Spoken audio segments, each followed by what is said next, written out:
నిప్పులాంటి నిజాలను బయట పెట్టాలని ఉందా? Big TV the naked truth కి సమాచారం అందించండి. కింది నెంబర్కు వివరాలను వాట్సాప్ చేయండి.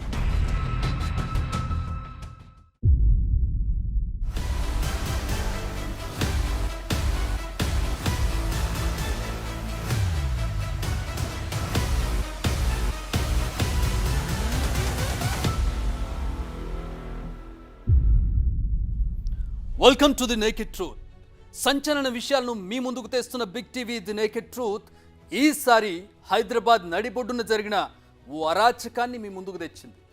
అధికారం చేతిలో ఉంటే ఏం చేయొచ్చు? సామాన్యుడు కట్టుకున్న కలల సౌధాలను కాలితో నలిపేయొచ్చు. పైసా పైసా కూడబెట్టి కొనుక్కున్న భూములను లిటిగేషన్లోకి నెట్టేసి కారు చౌకగా తన్నుకుపోవచ్చు. ఇప్పుడు మీరు చూడబోయేది ప్రైమ్ లొకేషన్ ఫినాన్షియల్ డిస్ట్రిక్ట్లో జరిగిన భూదోపిడీ కథ. అధికార యంత్రాంగాన్ని గుప్పెట్లో పెట్టుకుని ఓ వ్యక్తి దోచుకున్న భూముల కథ. సామాన్య సాఫ్ట్వేర్ ఇంజనీర్ల పాలిట వైరస్గా మారిన ఆ బడా బాబు ఎవరు? వారు కష్టపడి కొనుక్కున్న భూములను గుంజుకోవడానికి అతడు రాసిన ప్రోగ్రామ్ ఏంటి? దాన్ని ఎగ్జిక్యూట్ చేసి సాఫ్ట్వేర్ ఇంజనీర్ల డ్రీమ్స్ను క్రాష్ చేసింది ఎవరు? ఇదే ఇవాల్టి ది నేకెడ్ ట్రూత్.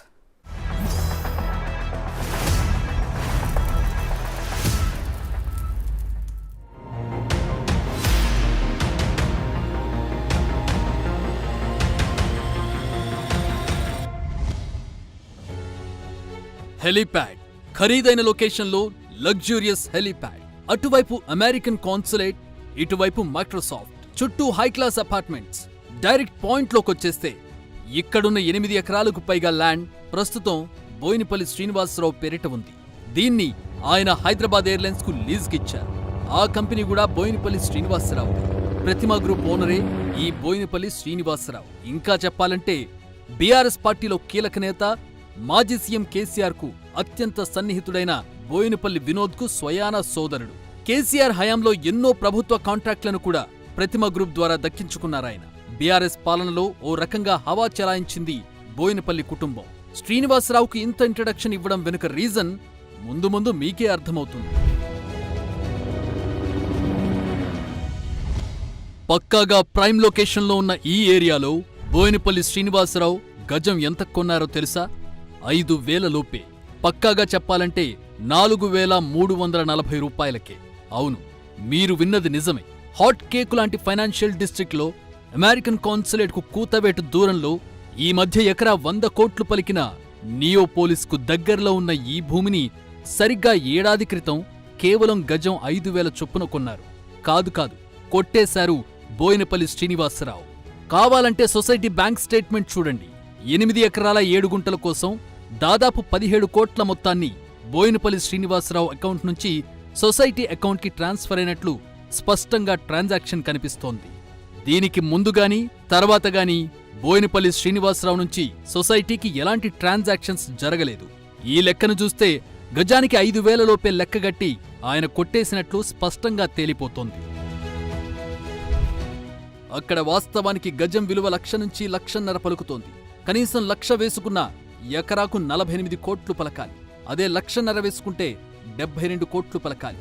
ఆ లెక్కను చూస్తే 8 ఎకరాల 7 గుంటల విలువ దాదాపు 600 కోట్ల రూపాయలు. కానీ బోయినపల్లి శ్రీనివాసరావు దాన్ని దక్కించుకుంది కేవలం 17,16,75,000 రూపాయలకే. ఎంత తేడానో అర్థమవుతోందా? ఫినాన్షియల్ డిస్ట్రిక్ట్లో ఒకే చోట 8 ఎకరాల స్థలం దొరకడం అంటే బంగారు గని దొరికినట్టే. అలాంటి భూమిని గజం 5,000కే బోయినపల్లి శ్రీనివాసరావు ఎలా దక్కించుకోగలిగారన్నదే ఈ స్టోరీ. ముందే చెప్పాం కదా, అప్పటి ప్రభుత్వంలో చక్రం తిప్పిన కొంతమందిలో బోయినపల్లి శ్రీనివాసరావు కుటుంబం కూడా ఒకటని. ఆ పవర్నే వాడేశారు. రూల్స్ని, రెగ్యులేషన్స్ని తనకు అనుకూలంగా మార్చుకున్నారు.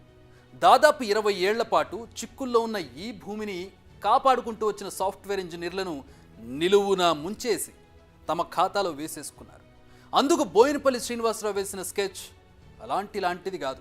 సొసైటీలో కీలక వ్యక్తిని తన వైపుకు తిప్పుకుని మెగా స్కామ్కు తెరలేపారు. డెఫినెట్లీ అండి, there is no doubt in this. అది 8.5 acres of land in a prime location and sold for such a low price. Definitely, this is not a very clean deal. దీంట్లో డెఫినెట్లీ మోసం చేశారు, అదైతే తప్పకుండా చెప్తాను. బోయినపల్లి చేతుల్లో ఈ భూములు చిక్కుకోవడం వెనుక పెద్ద కుట్రే ఉంది. ఆ కుట్రేంటో తెలుసుకోవాలంటే ప్రతిమ గ్రూప్ హెలికాప్టర్ రెక్కలను వెనక్కి తిప్పాలి. టైం ట్రావెల్ చేసి 2024 నుంచి 2002కు వెళ్లాల్సి ఉంటుంది. ఎన్నో ఆశలతో ఎక్కడెక్కడి నుంచో హైదరాబాద్ వచ్చి విప్రోలో ఉద్యోగాలు చేస్తున్న వారంతా సొంతింటి కలను నెరవేర్చుకోవడానికి కొనుక్కున్న భూములవి. మొత్తం 63 మంది విప్రో ఉద్యోగులు, వారి సన్నిహితులు రియల్ ఎస్టేట్ డీల్స్ చేసే ఓ వ్యక్తి ద్వారా ఈ భూమిని కొనడానికి ముందుకొచ్చారు. The software associates mutually aided cooperative housing society limited ను రిజిస్ట్రేషన్ చేసుకుని వెంకట్ కోనపల్లిని ప్రెసిడెంట్ గా, వేములపాటి ఉదయ్ భాస్కర్ ను వైస్ ప్రెసిడెంట్ గా ఎన్నుకున్నారు. సొసైటీ సభ్యులకు ఇళ్లు కట్టుకోవడం కోసమే ఈ సొసైటీ అని కూడా బైలాసులో స్పష్టంగా రాసుకున్నారు.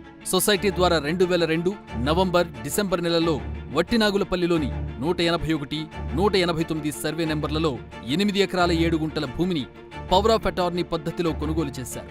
ఆ తర్వాత ఆ భూమిలో లేఅవుట్ ప్లాన్ చేసుకుని ఎవరి స్తోమతకు తగ్గట్లుగా వారు ప్లాట్లు తీసుకున్నారు. ఆ లేఅవుట్ ప్లాన్ ని మీరిప్పుడు స్క్రీన్ మీద చూస్తున్నారు. ప్లాట్లు అలాట్ చేసినట్లు నెంబర్లు, విస్తీర్ణంతో సహా సొసైటీ నుంచి సభ్యులు అందరికీ అలాట్మెంట్ లెటర్లు కూడా తీసుకున్నారు. దానికి సంబంధించిన లెటర్లే ఇవి. అందరం కొంతమంది ఎంప్లాయీస్ ఏమనుకున్నామంటే ఈ మాదాపూర్లో ఇన్వెస్ట్ చేసే బదులు, because rates of already sky rocketed over they, so అది మన రీచ్లో లేదు. సో అందుకని చెప్పేసి why don't we look around Gachibowli area, ఎందుకంటే అక్కడ చాలా ఏరియాస్ చాలా ఉన్నాయి, పెద్ద పెద్ద ల్యాండ్స్ ఉన్నాయి అని చెప్తే అక్కడ ట్రై చేయొచ్చు, అది ఆఫీస్కి కూడా దగ్గర అవుతుంది అని చెప్పేసి అప్పుడు ఆ మినిట్లో ఆ టైంలో అక్కడ చూడడం మొదలుపెట్టామన్నట్టు. సో అప్పుడు ఇన్వెస్ట్మెంట్ వచ్చేసి అప్రాక్సిమేట్లీ పర్ స్క్వేర్ యార్డ్ 1200 చొప్పున తీసుకున్నారు. 300 స్క్వేర్ యార్డ్స్కి వచ్చేసి 3,60,000 దాకా అవుతుంది. సో అట్లాంటివి 2 ప్లాట్స్ తీసుకున్నాం అప్పుడు అక్కడ. So approximately 7 lakhs, and that entire 7 lakhs is what ever I have earned. అప్పుడు ఎంతవరకు అయితే కష్టపడి ఎర్న్ చేసిందంతా కూడా, సేవింగ్స్ చేసింది అంతా తీసుకొచ్చి ఈ ప్లాట్ మీద పెట్టాను. ఇక్కడి వరకు అంతా బాగానే జరిగింది. సొంతింటి కల నెరవేరుతోందన్న ఆశలో ఉన్న వాళ్ళందరికీ ఆ తర్వాతే పిడుగులాంటి వార్త తెలిసింది. ప్లాట్ అలాట్మెంట్ కోసం గీసుకున్న లేఅవుట్ ప్లాన్ కు అనుమతులు తెచ్చుకోవడానికి HMDAకు వెళదామనుకున్న సమయంలో ఆ భూములు 111 జీవో పరిధిలో ఉన్నాయన్న సంగతి తెలిసింది. అక్కడ నిర్మాణాలేవీ చేయకూడదని, అలాంటి వాటికి అనుమతులు ఉండవంటూ చెప్పేసరికి వాళ్ల కాళ్ల కింద భూమి కదిలినట్లయింది. వాళ్లకు రాజకీయ పెద్దల అండదండలు లేవు, ఏం చేసినా చెల్లుబాటవుతుందన్న ధైర్యమూ లేదు. అందుకే జన్వాడ ఫామ్ హౌస్ తరహాలో తెగించి అక్కడ ఇళ్లు కట్టుకోలేకపోయారు. ఏదో ఒక అద్భుతం జరగకపోతుందా అన్న ఆశతో ఆ భూమి చుట్టూ ఫెన్సింగ్ వేసుకుని గేటు పెట్టి ప్రొటెక్ట్ చేసుకున్నారు. 2007లో వెంకట్ కూనపల్లి టర్మ్ పూర్తి కావడంతో ఉదయ్ భాస్కర్ ను ప్రెసిడెంట్ గా ఎన్నుకున్నారు. పవర్ ఆఫ్ అటార్నీతో కొన్న భూమిని సేఫ్టీ కోసం పూర్తి స్థాయిలో 2009లో సొసైటీ పేరిట రిజిస్ట్రేషన్ చేశారు. సాఫ్ట్వేర్ ఉద్యోగులు కావడంతో కొంతమంది ఇతర ప్రాంతాలకు, ఇతర దేశాలకు వెళ్లిపోయారు. కాలం ఎవరి కోసం ఆగదు కదా, గిర్రున తిరిగింది. 2020 రానే వచ్చింది. అప్పుడే మరో పిడుగు సొసైటీ సభ్యులపై పడింది. అదే ధరణి. సొసైటీ కొన్న 189 సర్వే నెంబర్లోని 5 ఎకరాల 35 గుంటల భూమిని భూదాన్ భూమిగా ధరణిలోకి ఎక్కించేశారు అధికారులు. ఇక్కడి నుంచే అసలు సిసలు డ్రామా మొదలైంది. ధరణిని అడ్డం పెట్టుకుని అప్పట్లో అధికార పార్టీ నేతలు చేసిన కుట్రల్లో ఈ సాఫ్ట్వేర్ ఉద్యోగుల హౌసింగ్ సొసైటీ కూడా ఇరుక్కుంది. చాలా కాలంగా అక్కడ భూమి ఖాళీగా ఉండడం గమనించిన కొంతమంది కావాలనే ధరణిలో భూదాన్ భూమిగా రికార్డుల్లో చేర్చారు. దీని వెనుక బోయినపల్లి శ్రీనివాసరావు హస్తం ఉండే ఉంటుందన్న డౌట్ ఈ ల్యాండ్ డీల్ను వ్యతిరేకిస్తున్న వారిది. ఒక రకంగా చూస్తే ఒక పొలిటికల్ మాఫియా ఉందని మాకు అర్థమైంది. ఒక పొలిటికల్ మాఫియా, ఎందుకంటే ఇట్లాంటి ల్యాండ్స్ 111 జీవో ఎత్తేస్తున్నారు అనేది తెలిసిన తర్వాత ఏంటంటే ఒక రకమైన ఆ చుట్టుపక్కల శంకర్ హిల్స్, వేరే ల్యాండ్స్ కూడా ఇలాంటి మాఫియాలు ఎంటర్ అవుతున్నారు. ఆ మాఫియాతోనే ఇవన్నీ జరుగుతున్నాయి అనేది ఒకటి అర్థమైంది. ఎందుకంటే రికార్డుల్లో ఎప్పుడూ భూదాన్ భూమిగా లేని ఈ 5 ఎకరాల 35 గుంటల స్థలం సడన్ గా భూదాన్ భూమిగా ఎలా మారిపోతుంది? దీనికి బోయినపల్లి చేతుల్లో కీలుబొమ్మగా మారిన ఉదయ్ భాస్కర్ ఇచ్చిన సమాధానమేంటో తెలుసా? ఎవరో కావాలనే పెట్టారని. ఓ సొసైటీ ప్రెసిడెంట్గా భూములను రక్షించాల్సిన బాధ్యత తీసుకోవాల్సింది పోయి ఆ భూములను ఇక కాపాడలేమని, అమ్ముకోవడం తప్ప మరో మార్గం లేదంటూ సభ్యులను భయపెట్టాడంటే ఆయన స్కెచ్ ఏంటో ఈజీగా తెలుసుకోవచ్చు. ఎలాగైనా భూమిని దక్కించుకోవడం కోసం ఇది బోయినపల్లి శ్రీనివాసరావు ఆడించిన నాటకమన్న సంగతి ఈ వ్యవహారం చూసిన వారందరికీ అర్థమైపోతుంది. నా ఉద్దేశంలో మేమందరము విప్రోలో పనిచేసే ఎంప్లాయీస్గా ఉండేవాళ్ళము, 63 మెంబర్స్. అండ్ ఉదయ్తో మేము చాలా క్లోజ్గా పనిచేసాం. More than 20 years we work together. We are in the same department, we are together. Last మూమెంట్లో వచ్చేసరికి యూనో ఈ భూముల రేట్లు పెరగడము, అది చాలా prime area, you know American consulate నుంచి it's a stone throw away distance. కాబట్టి డబ్బులు ఎక్కువయ్యేసరికి మా ఉద్దేశంలో బయరు ప్లస్ ద పర్సన్ ఎవరైతే నెగోషియేట్ చేస్తున్నారో వాళ్ళు కొల్యూడ్ అయ్యేసి, యూనో ఐ డోంట్ నో లోపల ట్రాన్సాక్షన్స్ ఏమయ్యాయి, ఎవరు బయర్ చెప్పడానికి ఏంటి, ఒక్కళ్ళు నెగోషియేట్ చేయడం ఏంటి, such a big deal. You can take at least the management committees, president, secretary and another couple of them వెళ్ళేసి నెగోషియేట్ చేయాలి. కాలేదు. అసలు అమ్మాలన్న ఉద్దేశం లేదండి ముందర నుంచి. మేము కొన్నప్పుడు అసలు భూదానాన్ని లేదు దీనికి. దాని తర్వాత ఈ ధరణి పోర్టల్లోకి వచ్చి భూదాన అయ్యేటప్పటికి ఒక రకమైన ఫియర్ క్రియేట్ చేశాడు. చేసి ఇది మన చేతిలో లేదు, ఈ భూదాన్ ట్యాగ్ మనం తీయాలి, మనం న్యాచురల్గా అసలు లేదు భూదానం దీంట్లో, ఈ భూదాన్ ట్యాగ్ తీయాలి అంటే దీనికి డబ్బు ఖర్చు అవుతుంది అని చెప్పి ఒక రకమైన ఫియర్ సైకాసిస్ తీసుకొచ్చి ఆయన నెమ్మదిగా ఇది అమ్ముతేనే బెటరు అని చెప్పి మొదలెట్టి, ఆ అమ్మకంలో కూడా మమ్మల్ని అసలు కన్సల్ట్ చేయకుండా on his own he went about. మేము 2-3 బయర్స్ని వాళ్ళని తీసుకొచ్చి let us do it very transparently అంటే ఆ ట్రాన్స్పరెన్సీ లేకుండా ఇక అమ్మేశాడు ఆయన ఈ ల్యాండ్ని. బోయినపల్లి ఆడమన్నట్టు ఆడిన ఉదయ్ భాస్కర్ భూమిని ఇప్పుడు అమ్ముకోకపోతే రెవెన్యూ అధికారులు లాగేసుకుంటారంటూ కూడా బెదిరించాడు. ఎక్కడెక్కడో ఉన్న వాళ్లంతా అసలుకే మోసం వస్తుందేమోనన్న భయంతో భూమిని అమ్మేయడానికి సిద్ధపడ్డారు. దీంతో బోయినపల్లి శ్రీనివాసరావు వేసిన స్కెచ్ పక్కాగా వర్కౌట్ అయినట్లయింది. అయితే ప్రైమ్ ఏరియాలో కొనుక్కున్న భూమిని పోగొట్టుకోవడం ఇష్టం లేని నలుగురు మాత్రం తమ వాటాను అమ్మమంటూ తేల్చి చెప్పారు. తమ ప్లాట్లను తమ పేరిట రిజిస్టర్ చేసిన తర్వాతే మిగిలిన భూమి అమ్మాలంటూ కండిషన్ పెట్టారు. దీంతో వారిని ఏమార్చడానికి మరో డ్రామా మొదలుపెట్టారు బోయినపల్లి కీలుబొమ్మలు. ల్యాండ్ను అమ్మడం లేదని, సొసైటీలో సభ్యత్వాలను మాత్రమే మార్చుతామంటూ ప్రపోజల్ను తెరపైకి తెచ్చారు. భూమిని అమ్మాలనుకున్న వాళ్లు ఎగ్జిట్ అయిపోతే వారికి డబ్బు చెల్లించిన వాళ్లు వాళ్ల ప్లేస్లో సభ్యులుగా వస్తారని చెప్పారు. దీంతో ఆ డీల్కు అంతా ఒప్పుకున్నారు. దీనికి సంబంధించి సొసైటీ వాట్సాప్ గ్రూప్లో ఉదయ్ భాస్కర్ పెట్టిన మెసేజ్ ఇది. కానీ అసలు ట్విస్ట్ ఆ తర్వాతే మొదలైంది. వట్టినాగులపల్లిలో సమగ్రమైన సర్వే చేయకుండా గ్రామంలోని భూములన్నింటినీ 111 జీవో పరిధిలోకి తేవడంపై హైకోర్టులో పిటిషన్ దాఖలైంది. దీనిపై విచారణ జరిపిన హైకోర్టు 178 నుంచి 214 మధ్య ఉన్న సర్వే నెంబర్లు 111 జీవో పరిధిలోకి రావంటూ తీర్పు చెప్పింది. దీని ఆధారంగా ప్రభుత్వం ఏప్రిల్ 12, 2022 ఇచ్చిన జీవో 69తో సొసైటీ భూములకు 111 జీవో బాధ తొలగిపోయింది. High court division bench has given an order writ దీంట్లో డిస్పోజ్ చేసింది. దాంట్లో క్లియర్గా ఉంది ఈ సర్వే నెంబర్స్ ఈ పర్టికులర్ హౌసింగ్ సొసైటీ ల్యాండ్ కూడా ఇంక్లూడ్ అయ్యింది. దాంట్లో will not fall within the 111 GO అని చెప్పి క్లియర్గా చెప్పడం జరిగింది. ఆ చెప్పిన తర్వాత 111 జీవోని వదిలేసి భూదాన్ అని ఒకటి కొత్తగా, ఈ ల్యాండ్ అప్పటి వరకు భూదాన్ అనే దీంట్లోనే లేదు, సరే వెంటనే భూదాన్ అనేది ఒకటి దాని మీద ఈ ల్యాండ్ మీద సృష్టించి భూదాన్ ఉంటే ఇంకేం చేయలేరు, అమ్ముకోలేరు, రిజిస్టర్ చేయలేరు, రిజిస్ట్రేషన్ ప్రొహిబిటెడ్ ప్రాపర్టీలో పెట్టేసి దాన్ని చూపించి ధరణిలో ప్రొహిబిటెడ్ ప్రాపర్టీగా చూపించి మొత్తానికి ఫైనల్గా వీళ్ళందరినీ నిర్వీర్యం చేసేసి, అంటే వాళ్ళ objectives they have been made to think that they will not achieve their objectives. ఎంతో కష్టమనుకున్న 111 జీవో చిక్కే తొలగిపోయినప్పుడు మాన్యువల్గా వచ్చి పడ్డ భూదాన్ సమస్య తొలగిపోదా? ఈ డౌటే చాలా మంది సభ్యులకొచ్చింది. దీనిపై సొసైటీ సభ్యులు నిలదీయడంతో బోయినపల్లి కీలుబొమ్మ ఉదయ్ భాస్కర్కు ఊపిరాడలేదు. ధరణిలో నుంచి భూదాన్ పదం తొలగించలేమని, 2-3 కోట్లు ఖర్చు పెట్టాల్సి రావచ్చని, అయినా ఫలితం ఉండకపోవచ్చంటూ సభ్యులను బెదిరించాడు. అమ్ముకోవడం తప్ప మన ముందు మరో మార్గం లేదంటూ చాలా తెలివిగా సభ్యులకు బ్రెయిన్ వాష్ చేసేశాడు. తెలంగాణ స్టేట్స్లో పెద్ద పెద్ద పొలిటీషియన్స్, బిగ్ విగ్స్ ఇన్వాల్వ్ అయి ఉన్నారు దీంట్లో. వాళ్ళు ఒకసారి వచ్చేస్తే మీకు వచ్చే డబ్బులు కూడా రావు, మీకు ఎంత డబ్బు వస్తుందో అది తీసుకొని వెళ్ళిపోండి అని భయపెట్టించేసరికి ఆల్మోస్ట్ చాలామంది భయపడి ఈ డబ్బులు కూడా రావేమో అని తీసుకున్నారు. కానీ మేము 20 yearsగా ఇల్లు కట్టుకుందామని వెయిట్ చేసాము. చివరికి 111 జీవో తీసేసిన తర్వాత దగ్గరకు వచ్చేసి మా కళలు నెరవేరుతున్నాయన్న సమయంలో ఇతని ఇట్లాంటి ప్రపోజల్ పెట్టేసరికి మాకు నచ్చలేదండి. ఇందులో ఏదో మతలబుందన్న సంగతి అర్థమైన మరికొంతమంది సభ్యులు మేల్కొన్నారు. తమ ప్లాట్లను తమ పేరిట వెంటనే రిజిస్ట్రేషన్ చేయించాలంటూ డిసెంబర్ 3, 2022న లీగల్ నోటీస్ పంపించారు. దీంతో ల్యాండ్ సేల్ను వ్యతిరేకించే వారి సంఖ్య 11కు చేరింది. లీగల్ నోటీస్కు సరైన సమాధానం రాకపోవడంతో సొసైటీ భూములను అమ్ముకోవచ్చంటూ గతంలో ఉదయ్ కుమార్కిచ్చిన అఫిడవిట్లను వెనక్కి తీసుకుంటున్నట్లు ఉదయ్ కుమార్కు ఈమెయిల్ చేశారు. మీరు చూస్తున్న ఈ ఈమెయిల్స్ ప్రకారం ఉదయ్ కుమార్కు భూమిని అమ్మే అధికారం లేదు. ఆ తర్వాత డిసెంబర్ 18, 2022న సొసైటీ సభ్యులు దుర్గాప్రసాద్, రవీందర్ సైట్ దగ్గరకు వెళ్లి భూదాన్ వ్యవహారంపై ఆరా తీశారు. ధరణిలో పొరపాటున అలా వచ్చిందని అధికారులను అడిగితే కొందరికి తొలగించారన్న విషయం వారికి తెలిసింది. ఈ విషయంపై సొసైటీ వాట్సాప్ గ్రూప్లో జరిగిన సంభాషణ ఇది.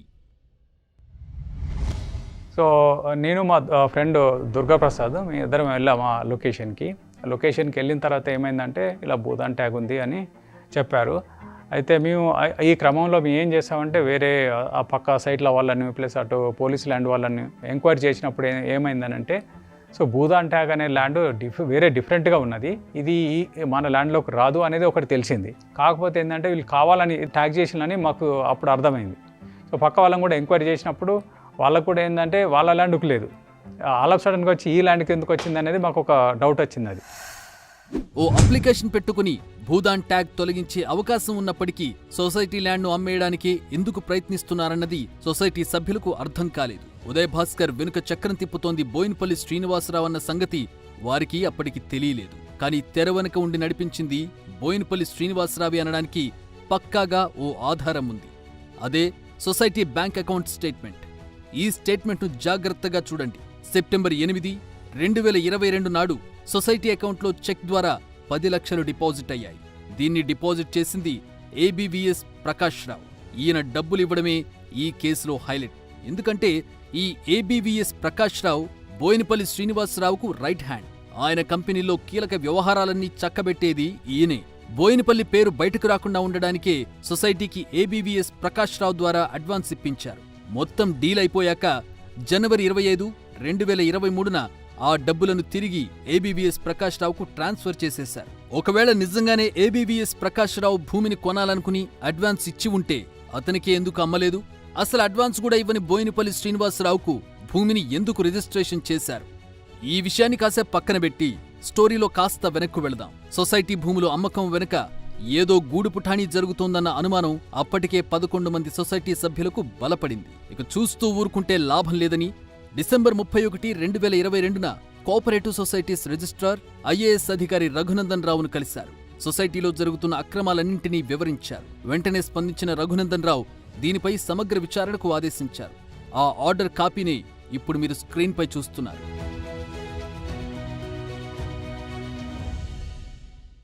ఈ ఆదేశాలు అందుకున్న జిల్లా కోఆపరేటివ్ రిజిస్ట్రార్ ధాత్రీదేవి పూర్తి స్థాయిలో విచారణ జరిపారు. సొసైటీలో జరిగిన అవకతవకలను తన రిపోర్ట్లో ఆవిడ ఎండగట్టారు. ఆవిడ రిపోర్ట్ ప్రకారం సొసైటీకి ఎన్నికలు నిర్వహించలేదు కాబట్టి ఉదయ్ కుమార్కు ప్రెసిడెంట్గా ఉండే అర్హత లేదు. ఆ హోదాలో ఆయన సొసైటీ భూమిని అమ్మే అధికారమూ లేదు. బైలాస్ ప్రకారం సభ్యులకు ప్లాట్లు, ఇళ్లను ఇచ్చే బాధ్యత సొసైటీది తప్ప స్థలాన్ని అమ్ముకునే నిబంధన ఏదీ లేదు కాబట్టి స్థలాన్ని అమ్మడం బైలాస్కు విరుద్ధమని తేల్చారు.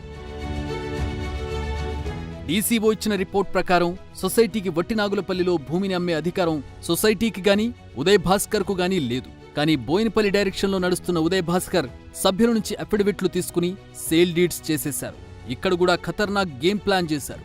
ఈ మొత్తం వ్యవహారంలో జనవరి 16 నుంచి 20 మధ్య 5 అంటే 5 రోజుల్లో జరిగిన పరిణామాలు ఈ స్టోరీకి ఊహించని క్లైమాక్స్ ఇచ్చాయి. 16th నాడు యాక్చువల్గా డిపోజిషన్కి పిలిచారండి ఉదయ్ భాస్కర్ సైడ్ వాళ్ళని. వాళ్ళ దగ్గర డిపోజిషన్ తీసుకున్నాక ఇంకా వాళ్ళకి అర్థమైనట్టుండి ఇక్కడ ఏదో ఇంకా ఇమ్మీడియట్గా మనం యాక్ట్ చేయకపోతే వీళ్ళు బ్లాక్ వచ్చేమో ఈ సేల్కి అని చెప్పేసి 17th నాడు భూదాన్ ట్యాగ్ ఉన్నది ఒక్కసారి భూదాన్ వెళ్ళిపోయి వాళ్ళకి పట్టాదారు పాస్బుక్ ఇచ్చేశారు. 18th నాడు యాక్చువల్గా మమ్మల్ని డిపోజిషన్కి పిలిచారు. ఆ డిపోజిషన్ తీసుకున్నాక తహసీల్దార్కి ఒక లెటర్ ఇచ్చారు ధాత్రీదేవి గారు, please don't entertain this transaction అని చెప్పేసి. కానీ సర్ప్రైజింగ్గా 19th ఆఫ్టర్నూన్ మార్నింగ్ 10 o'clockకి మేము వెళ్ళి లెటర్ ఇచ్చాము. ఆఫ్టర్నూన్ 1 o'clock కల్లా రిజిస్టర్ అయిపోయింది. రిజిస్ట్రేషన్ చేయొద్దంటూ డీసీఓ నుంచి ఆదేశాలందిన సొసైటీ భూములను బోయినపల్లి శ్రీనివాసరావుకు రిజిస్ట్రేషన్ చేసినట్లుగా జనవరి 18 సాయంత్రం 6:07 ఒక డాక్యుమెంట్, 6:21 రెండో డాక్యుమెంట్ ధరణి పోర్టల్లోకి అప్లోడ్ అయ్యాయి. డీసీఓ ఆదేశాలను తీసుకుని జనవరి 19 ఉదయం సొసైటీ సభ్యులు తహసీల్దార్ ఆఫీసుకు వెళ్లినా ఎవరూ పట్టించుకోలేదు. కానీ అదే రోజు మధ్యాహ్నం రిజిస్ట్రేషన్ పూర్తయినట్లు స్టాంపు కూడా పడిపోయింది. సొసైటీ భూములు బోయినపల్లి శ్రీనివాసరావు చేతుల్లోకి వెళ్లిపోయాయి. ఆ వెంటనే సొసైటీ అకౌంట్లోకి శ్రీనివాసరావు అకౌంట్ నుంచి డబ్బులు ట్రాన్స్ఫర్ అయిపోయాయి. ఆ తర్వాతి రోజు అంటే జనవరి 20న సొసైటీ సభ్యుల అకౌంట్లలో గజానికి 5,000 చొప్పున డిపాజిట్ చేసేశారు. చివరకు ల్యాండ్ డీల్ను వ్యతిరేకించిన వారి అకౌంట్లలోనూ ఈ డబ్బులు వేసి చేతులు దులిపేసుకున్నారు. అసలు భూదాన్ ట్యాగ్ను ఏ రిపోర్ట్ ఆధారంగా తొలగించారు? ఒక్క రోజులోనే పట్టాదార్ పాస్బుక్ ఎలా వచ్చేసింది? సొసైటీ భూములు రిజిస్ట్రేషన్ చేయొద్దంటూ ఆర్డర్ ఉన్నా రిజిస్ట్రేషన్ అయిపోయిందంటే బోయినపల్లి శ్రీనివాసరావు ఏ స్థాయిలో చక్రం తిప్పారో ఎవరికైనా అర్థమైపోతుంది. ఏ స్థాయిలో ఒత్తిడి రాకపోతే గండిపేట తహసీల్దార్ ఈ భూమిని రిజిస్ట్రేషన్ చేస్తారు. క్లియర్గా కనపడింది నాకేంటంటే ఈ society itself was formed as a housing society. దాని పేరే software mutually aided cooperative housing society. So వీళ్ళు 2002లో ఆ ల్యాండ్ను కొన్నప్పుడే that land was purchased and treated as non-agricultural land.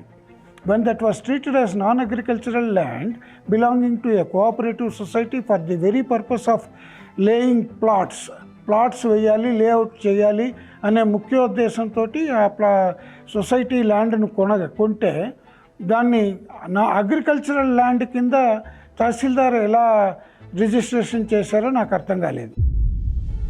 ఈ మొత్తం వ్యవహారాన్ని ఒక్కసారి షార్ట్గా చూస్తే జనవరి 16న డీసీఓ ముందు విచారణకు ఉదయ్ భాస్కర్ హాజరయ్యారు.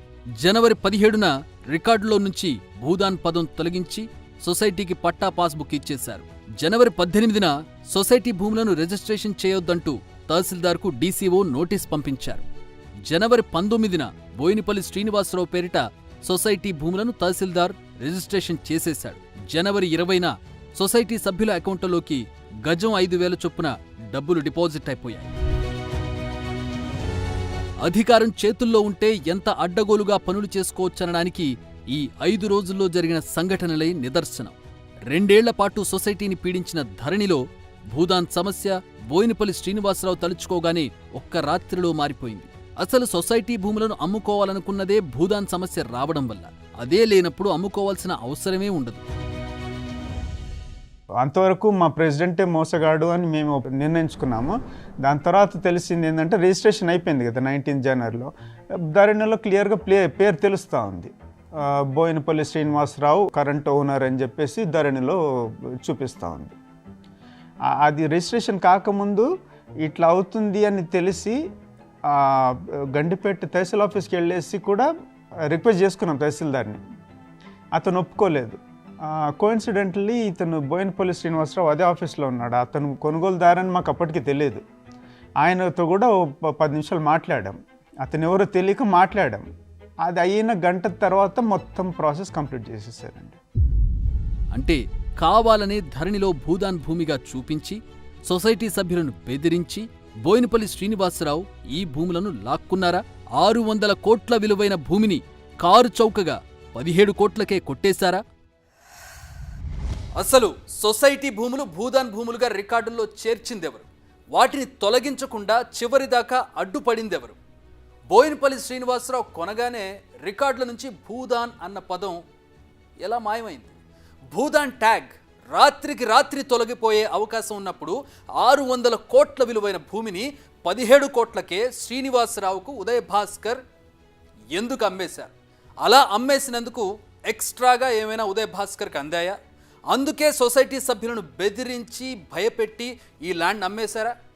కేవలం సొసైటీలో మెంబర్లు మాత్రమే మారతారని భూమి మొత్తాన్ని అమ్మడం లేదంటూ చెప్పిన ఉదయ్ భాస్కర్ మొత్తం భూమిని ఎలా అమ్మేశాడు?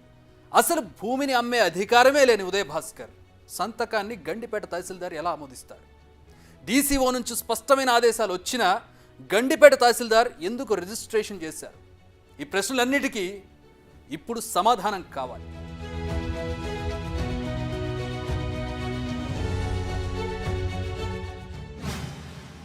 పవర్లో ఉన్నోడికి రూల్స్ ఉంటాయా? No rules. అందుకే బోయినపల్లి శ్రీనివాసరావు ఏ రూల్స్ని ఫాలో కాలేదు. అప్పట్లో అధికారంలో ఉన్న వాళ్ళ అండతో ఇష్టారాజ్యంగా చెలరేగిపోయాడు. అక్కడ పర్మిషన్లు లేకుండానే హెలీప్యాడ్ కట్టేశారు. కమర్షియల్ ఆపరేషన్స్ కూడా మొదలుపెట్టేశారు. హైదరాబాద్ ఎయిర్లైన్స్ బోయినపల్లి శ్రీనివాసరావు కంపెనీ ఇది. వివాదాస్పద భూముల్లో హెలీప్యాడ్ కట్టి తన సంస్థకే లీజుకిచ్చారు బోయినపల్లి శ్రీనివాసరావు. అక్కడ కమర్షియల్ ఆపరేషన్స్ నిర్వహిస్తున్నారు. ఇది మా మాట కాదు, తెలంగాణ హైకోర్టుకు బోయినపల్లి శ్రీనివాసరావు చెప్పిన మాటే. కావాలంటే చూడండి. హై సెక్యూరిటీ జోన్లో ఉండే అమెరికన్ కాన్సులేట్ దగ్గరలో ఉంది బోయినపల్లి హెలీప్యాడ్. కమర్షియల్ ఆపరేషన్స్ నిర్వహించడానికి హెలీప్యాడ్ నిర్మించాలంటే డీజీసీఏ అనుమతులు తప్పనిసరిగా తీసుకోవాలి. మరి వట్టినాగులపల్లిలో హెలీప్యాడ్ నిర్మాణానికి పర్మిషన్ ఇచ్చారా అంటూ ఆర్టీఐ ద్వారా సమాచారం అడిగితే డీజీసీఏ రిప్లై ఏంటో మీరే స్క్రీన్పై చూడండి. అక్కడ హెలీప్యాడ్ నిర్మాణానికి సంబంధించి ఎలాంటి సమాచారం డీజీసీఏ దగ్గర లేదట. అంటే no application, no permission, direct construction. ఎందుకంటే ఇక్కడ ఉన్నది బోయినపల్లి. పోనీ స్టేట్ లెవెల్లో పర్సనల్ హెలీప్యాడ్ ఏర్పాటు చేసుకోవాలంటే R&B పర్మిషన్ అడగాలి. అది చేయలేదు. ఎందుకంటే అధికారంలో ఉన్నది తమ పార్టీనే. తమను అడిగే ధైర్యం ఎవరిదనేనా? అందుకే రూల్స్ ఏవి పాటించకుండా అక్కడ హెలీప్యాడ్ కట్టేశారా?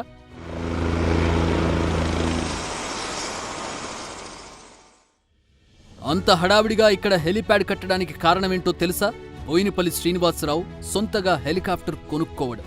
దాదాపు 45 కోట్లు ఖర్చు పెట్టి డిసెంబర్ 2022లోనే హెలికాప్టర్ కొనుక్కున్నారాయన. దాన్ని యాదగిరిగుట్ట తీసుకెళ్లి మరీ ప్రత్యేక పూజలు చేయించారు. అప్పట్లో ఆ హెలికాప్టర్కు పూజలు చేయించిన న్యూస్ ఫుల్గా వైరల్ అయింది. ఓ రకంగా చెప్పాలంటే వట్టినాగులపల్లిలో భూమి తన చేతుల్లో చిక్కుకుందని పక్కాగా తెలిసాకే ఆయన హెలికాప్టర్ కొన్నారన్న అనుమానాలు కూడా ఉన్నాయి. ఈ మొత్తం వ్యవహారంలో ఏదో తేడా ఉందన్న విషయం ఆ పూజల సమయంలో ఆయన చేతిలో ఉన్న గుమ్మడికాయ కూడా తెలిసినట్టుంది. అందుకే ఈ పాపం నాకొద్దంటూ కొట్టగానే పగలకుండా పక్కకెగిరిపోయింది.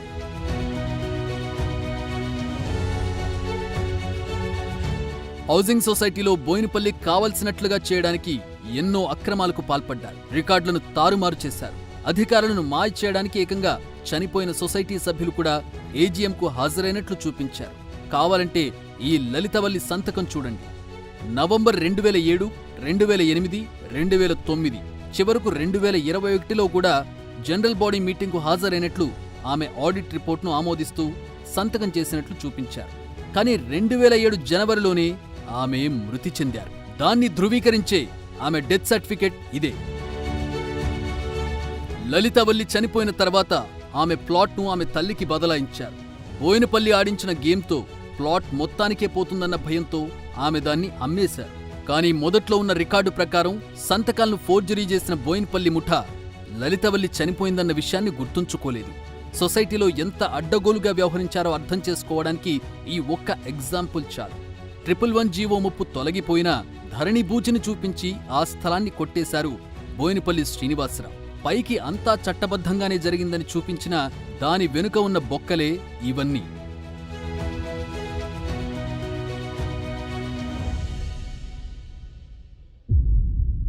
చేతిలో అధికారం ఉంటే ఏం చేయొచ్చని ముందే అడిగాం కదా. అధికారం చేతుల్లో ఉంటే ఇంత అడ్డగోలుగా దోపిడీ చేయొచ్చు.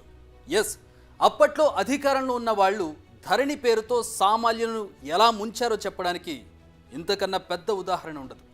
భూదానన్న ఒక్క పదాన్ని అడ్డం పెట్టుకుని 100 కోట్ల విలువైన భూమికి ముష్టి వేసినట్లుగా డబ్బులు విసిరి దర్జాగా కొట్టేశారు. మరి ఇంత అడ్డగోలుగా దోచేసిన వారిని ఏం చేయాలి? వారికి వంతబడిన వాళ్లను, ఆ అరాచకాలకు అండగా ఉన్న వాళ్లను ఏం చేయాలో డిసైడ్ చేయాల్సింది మీరే.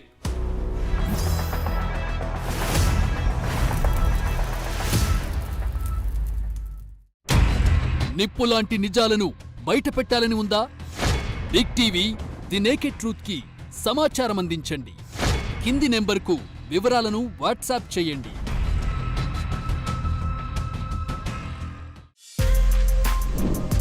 For more videos like this, subscribe Big TV channel.